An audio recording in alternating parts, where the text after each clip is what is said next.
capítulo 9 del libro de Hebreos. Y dice el verso 1, dice, ese primer pacto entre Dios y los israelitas incluía la ordenanza para la adoración y un lugar de culto aquí en la tierra. Ese tabernáculo estaba formado por dos salas. En la primera sala había un candelabro, una mesa y panes consagrados sobre ella. Esta sala se llamaba el lugar santo. Luego había una cortina detrás de la cual se encontraba la segunda sala, llamada lugar santísimo. En esa sala había un altar de oro para el incienso y un cofre de madera conocido como el arca del pacto, el cual estaba totalmente cubierto de oro. Dentro del arca había un recipiente de oro que contenía el maná, la vara de Aarón, a la que habían salido hojas, y las tablas del pacto que eran de piedra. Por encima del arca estaban los querubines de la gloria divina, cuyas alas se extendían sobre la tapa del arca, es decir, el lugar de la expiación, pero ahora no podemos explicar estas cosas con detalle, dice aquí. Cuando estos elementos estaban en su lugar, los sacerdotes entraban con regularidad en la primera sala, el lugar santo, durante el cumplimiento de sus deberes religiosos. Pero solo el sumo sacerdote entraba en el lugar santísimo y lo hacía una sola vez al año. Y siempre ofrecía sangre por sus propios pecados y por los pecados que el pueblo cometía por ignorancia. Mediante esas ordenanzas, el Espíritu Santo daba a entender que la entrada al lugar santísimo no estaba abierta a todos en tanto siguiera en pie el tabernáculo y el sistema que representaba.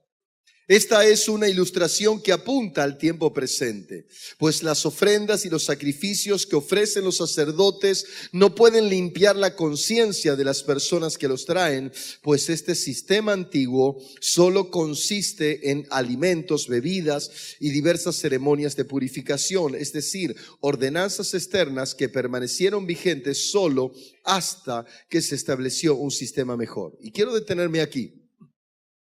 Está hablando de un sistema del Antiguo Testamento, un sistema que estaba compuesto por el lugar santo y el lugar santísimo. Los sacerdotes comunes entraban al lugar santo y ofrecían su adoración, pero solamente una vez al año entraba el sumo sacerdote al lugar santísimo y ofrecía su sacrificio con sangre de animales. Ese sacrificio con sangre de animales representaba el pecado de todo el pueblo. Era un cordero que era sacrificado y se llamaba el cordero inmolado. Y con esa sangre del cordero se rociaba la tapa del arca. El arca estaba bañada en oro por dentro y por fuera. Había algunas particularidades también que nos meteremos en otro momento dentro del arca, pero se rociaba con sangre del cordero inmolado. Y esa sangre declaraba el perdón para todo el pueblo, pero todos los años se debía hacer esto. Era como una señal de perdón, era lo que Dios aceptaba. Pero sigue diciendo la palabra y quiero invitarlo a que lo lea conmigo. Entonces Cristo ha llegado a ser el sumo sacerdote. Cristo es el que entra al lugar santísimo por sobre todas las cosas buenas que han venido. Él entró en ese tabernáculo, en ese lugar santísimo superior y más perfecto, pero el que está en los cielos, el cual no fue hecho por manos humanas ni forma parte del mundo creado. Con su propia sangre entró, no con la sangre de cabras ni de becerros, entró en el lugar santísimo una sola vez y para siempre y aseguró nuestra redención eterna. Bajo el sistema antiguo, la sangre de cabras y toros y las cenizas de una ternera podían limpiar el cuerpo de las personas que estaban ceremonialmente impuras. Imagínense cuánto más la sangre de Cristo nos purificará la conciencia de acciones pecaminosas para que adoremos al Dios viviente. Pues por el poder del Espíritu Eterno, Cristo se ofreció a sí mismo como sacrificio perfecto por nuestros pecados. Diga conmigo, Él es el sacrificio perfecto por nuestros pecados. Vamos de vuelta. Él es el sacrificio perfecto por nuestros pecados. Yo quiero recalcar y enmarcar algunas cosas. Por ejemplo, acá dice en el versículo 12, con su propia sangre, no con la sangre de cabras ni de becerros, entró en el lugar santísimo una sola vez y para siempre, y aseguró nuestra redención eterna. La palabra redención está hablando de un pago hecho por cada uno o por alguien en especial. Cuando Jesús entró en el lugar santísimo, Él nos redimió de la culpa que cada uno de nosotros llevábamos.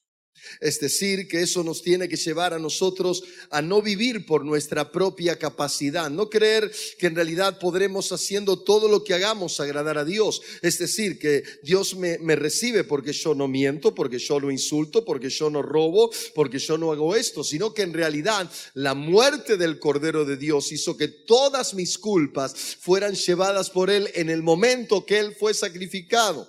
Alguien se preguntará y dirá, pero ¿cómo puede ser? Está bien que pagó por aquellos que habían pecado, pero yo nací después de Él.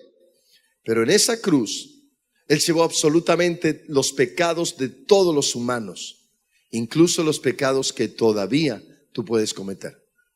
Es decir, que ese cordero inmolado, ese maltratado hijo de Dios, ese torturado hijo de Dios, llevó los pecados absolutamente de todos, y en esa cruz Él pagó los pecados de toda la humanidad.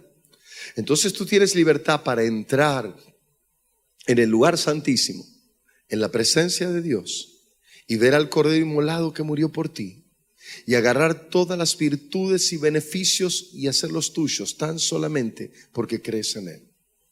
Por eso cuando nosotros, o cuando cualquier ser humano mira el Evangelio, especialmente un incrédulo, no lo entiende. Yo recuerdo mi madre, una frase de mi madre cuando yo me convertí. Una de las cosas que ella no entendía era que Dios pudiera perdonar a algunas personas que consideramos imperdonables. Cuando uno escuchaba algún informe en un periódico o en un noticiero de algún asesino o de alguien que había sido perverso, inmoral y que iba preso, y yo le decía, mamá, pero Jesús murió por él y lo perdonó. Me decía, ¿qué puede perdonar a ese sinvergüenza? Porque en realidad nuestra naturaleza demanda que haya un cambio para que ese perdón se efectúe.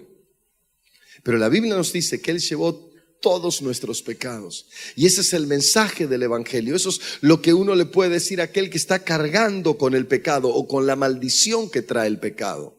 Él fue clavado en la cruz por nosotros.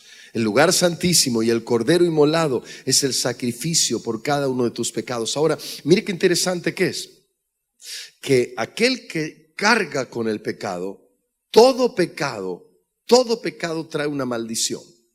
Todo pecado. Es decir, no solamente el pecado que usted cometió, sino el pecado que usted consintió, el pecado que usted recibió. Es decir, la Biblia cuenta que desde Génesis capítulo 3, cuando Adán y Eva pecaron con el sentimiento de querer ser igual a Dios, y este es otro tema, en ese momento, ese ser humano y todas las generaciones pasaron a ser malditos. Cuando el Hijo de Dios, el Cordero de Dios, es crucificado en la cruz, Él llevó la maldición que traía toda la humanidad. Entonces, en ese momento, cuando el Hijo de Dios moría en aquel lugar, fue clavada tu maldición, cualquiera sea. Días atrás estábamos hablando con los pastores sobre esto y hablábamos del libro de los Hechos, capítulo 28, cuando Pablo se va a la isla de Malta, y en ese momento que está en la isla de Malta viene una serpiente y lo pica. Todos estaban esperando que Pablo se muriera. Pablo agarró, se acercó al fuego, sacudió la serpiente, todos esperaban que muriera y Pablo siguió haciendo todo lo que estaba haciendo. Y Pablo no murió. Y de decir, cuando lo vieron picado por la serpiente, que es tema para otra prédica, porque todos decían, este es un maldito, lo picó una víbora, este no se murió en el mar, pero ahora lo pica una serpiente, debe ser demasiado malo. Esto nos pasa a nosotros, a veces en medio de una prueba, la gente siempre inventa cosas, ¿no? Alguien se enferma y dice, mira, por algo le pasa. Pero este Pablo en ese momento se sacó la serpiente y siguió trabajando. Y luego que pasaron horas y vieron que no se moría, ni se hinchaba ni nada, todos dijeron, es un Dios, es un Dios. Y eso pasa con los seres humanos. Pero ¿por qué el veneno no le hizo nada? Porque justamente Él no era del listado de los malditos. Él estaba dentro del listado de los que el Cordero de Dios había llevado las maldiciones paternas, terrenales o las que fuese. Ahora, ¿dónde está su victoria, la suya? La victoria suya está en el Cordero de Dios. Por eso usted tiene autoridad para enfrentar una enfermedad. Tiene autoridad para enfrentar demonios. Tiene autoridad para pararse y usar la autoridad espiritual que Dios le ha dado, porque Dios está con usted. Me gustó algo que nos compartió el pastor que estuvo en Mar del Plata. Él dice que nos contó la historia de Jorge Miller. Jorge Miller era un predicador que tenía un inmenso hogar de niños donde había cerca de 2,000 niños atendidos en aquel lugar. 2,000 niños, imagínense, un orfanato era en aquel tiempo. La cuestión que Jorge Miller fue reconocido por el gobierno, por el rey de Inglaterra en ese momento, la reina y el rey vino a visitarlo. Y cuando el rey vino a visitarlo, todos los que colaboraban en el hogar salieron a recibir al rey de Inglaterra. Entonces corrieron, vino el rey de Inglaterra y rápidamente fueron a decirle a Jorge Miller, vino el rey de Inglaterra. Y Jorge Miller le dijo, díganle que ya voy porque estoy haciendo un trabajito, termino y lo voy a atender.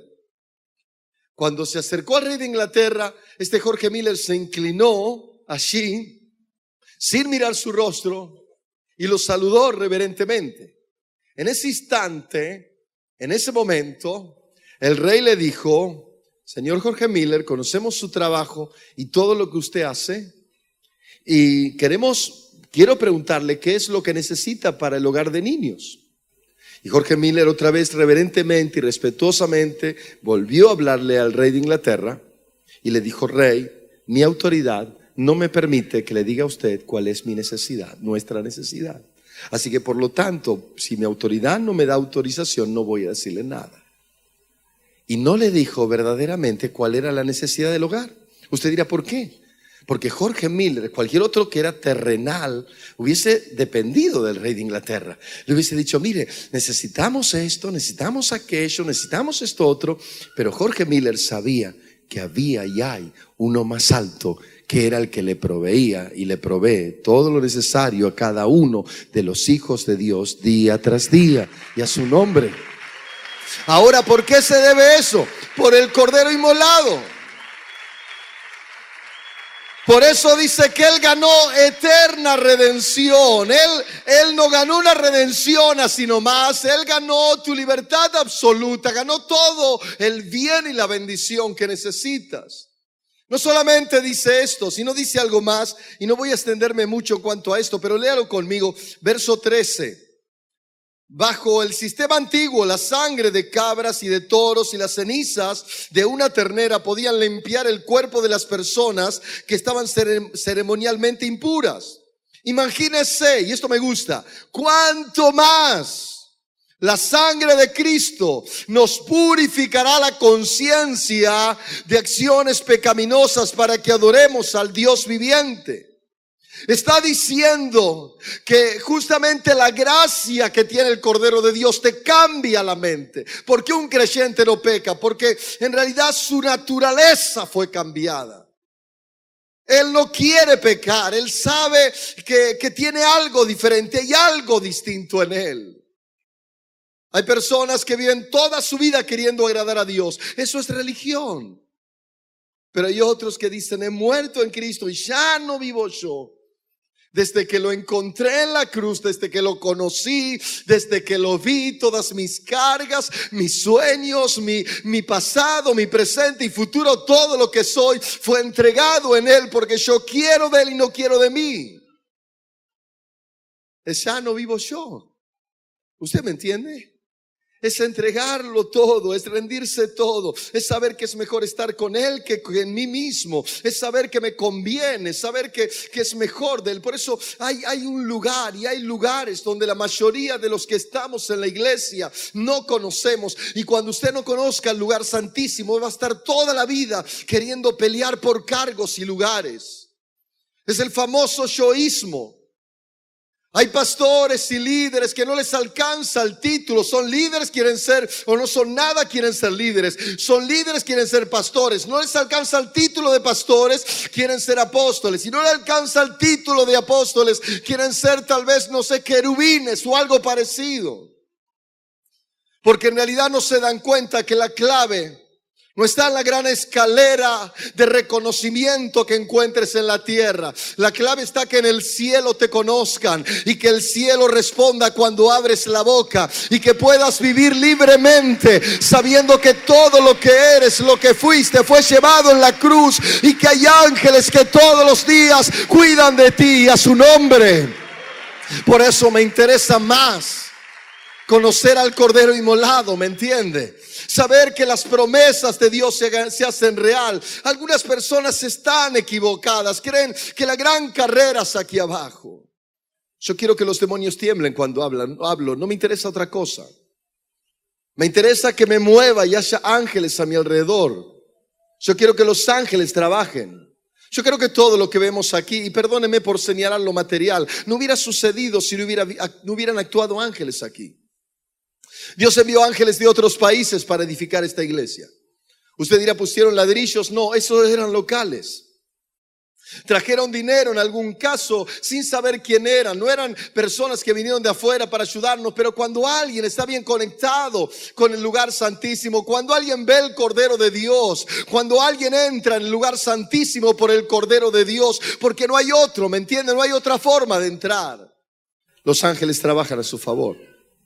Usted tiene autoridad sobre las enfermedades para echarlas, porque usted justamente está conectado con el cielo, porque su Padre es Dios.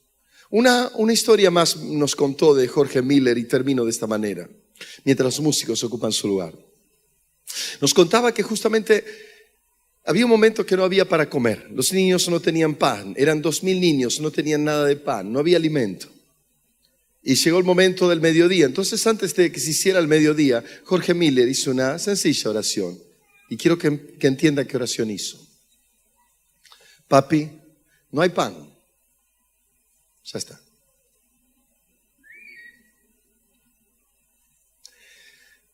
Ese día, la panadería más grande para la gente rica que había en Inglaterra tuvo un problema. Se pusieron a hacer el pan para la gente rica, el mejor pan. El pan tenía que ser perfectamente terminado, no solamente perfectamente terminado, sino perfectamente cocido. Pero algo pasó. No sé si fue el horno o una pasada de tiempo, se calentó de más el horno, pero algo pasó y se quemaron, se tostaron un poquito más los panes. Este dueño de la panadería dice, ¿qué hacemos con estos panes? Dice, ¿por qué no se los mandamos al orfanato? Y agarraron todos esos panes, la cantidad que habían hecho, exactamente 2,000 panes, y fueron a parar al orfanato del hombre que había dicho, papi, no tienen pan, no hay pan. Por eso tú tienes que conocer un Dios diferente. Tú tienes que conocer un Dios que es papi. Creo que hemos puesto cargas muy pesadas con las religiones. Los católicos mandan a correr largas distancias para que Dios responda. 40 kilómetros tal vez de aquí hasta la Virgen de Luján, diría alguien, para prender velas y para que responda. Otros pagan viajes a buscar la difunta Correa. Otros se van a Corrientes a buscar el Gauchito Gil. Los evangélicos ponemos otro tipo de cargas, tal vez difíciles de llevar. Pero yo quiero decirte que si hoy tú puedes ver a Jesús el Cordero inmolado y entrar allí y ver las virtudes de aquel que murió por ti, y agarrar esas virtudes y empezar a reclamarlas en tu casa, empezar a reclamarlas en tu salud, empezar a reclamarlas en tu familia, empezar a reclamarlas sobre tus hijos, toda tu historia va a cambiar, porque no se debe por tus esfuerzos. Las consecuencias de nuestros pecados nos han acompañado hasta aquí, pero al entrar al lugar santísimo tú puedes cambiar la historia. Fue clavado en la cruz por ti. Fue clavado en la cruz por ti. Hoy te puedes liberar de todo. Cierra tus ojos, por favor. Quiero invitarte que en este momento, ahí donde estás, antes de la Santa Cena, entregues todo lo que se llama maldición.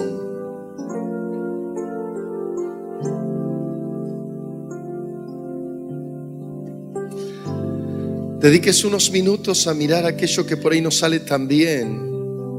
Tal vez no es una bendición, no es una bendición tener un hijo drogadicto. No es una bendición tener una hija que le va mal el matrimonio.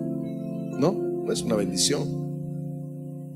No es una bendición tener un matrimonio en conflicto, no es una bendición. No es una bendición que económicamente pases necesidad y no puedas pagar deudas y te quedes sin trabajo. No es una bendición. No es una bendición padecer enfermedades que son torturantes.